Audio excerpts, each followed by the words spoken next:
participé à une édition du Clos, le premier événement Nabucodonosor il y a 20 ans, qui regroupe maintenant sur 70 dates dans 13 villes en France et 28 restaurants étoilés, le monde de l'entreprise avec ceux qui me sont très chers, c'est-à-dire la gastronomie et les vins. Donc il y a différents rendez-vous avec des chefs, ce sont des thématiques œnologiques.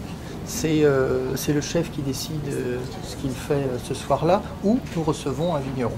En tout cas, c'est un partenariat exceptionnel avec tous les plus grands chefs que Nabucodonosor développe depuis 20 ans.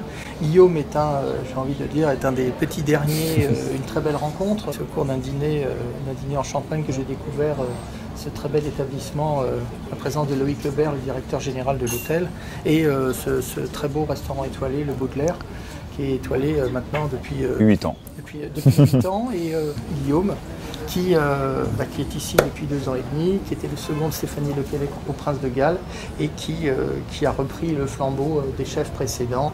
Une rencontre plus que sympathique, parce que c'est essentiel pour nous que les chefs, ainsi que le chef pâtissier, soient aussi concernés par le vin et qu'ils aient envie en fait de jouer avec nous en fonction de la thématique.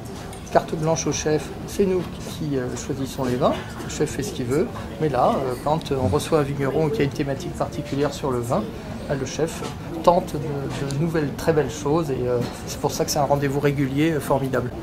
Merci Guillaume. C'est toujours un plaisir. Ah, effectivement, c'est vrai qu'à chaque événement Le Clos, c'est toujours pour nous un défi. On doit un coup nous s'adapter au vin, et le coup d'après c'est le vin qui s'adapte à la cuisine.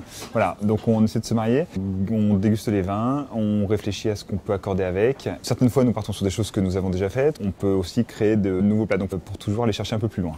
Ce qui est formidable, c'est le vrai problème de nos métiers, c'est qu'on est obligé de faire des répétitions pour arriver aux accords parfaits.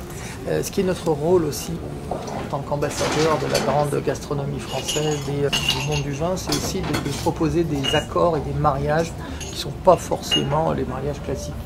Donc là, le Chinon, un vin rouge tannique extraordinaire, avec des arômes d'une complexité incroyable. Guillaume a essayé de complexifier au maximum le repas avec quelques artichauts, en tout cas plusieurs ennemis du vin. Et cela prouve que finalement, il n'y a pas tant d'ennemis que ça dans le vin quand c'est bien préparé et bien accompagné. Exactement, ça dépend de la préparation. Le homard, c'est formidable, mais il y a des petits pois. On a un veau basque, mais des artichauts. C'est quoi toutes ces idées? Non, mais effectivement, on essaie toujours de s'amuser. On a la saisonnalité aussi, on a les produits qu'on a envie de travailler. Des fois, c'est vrai qu'il y a des surprises. Une bonne surprise.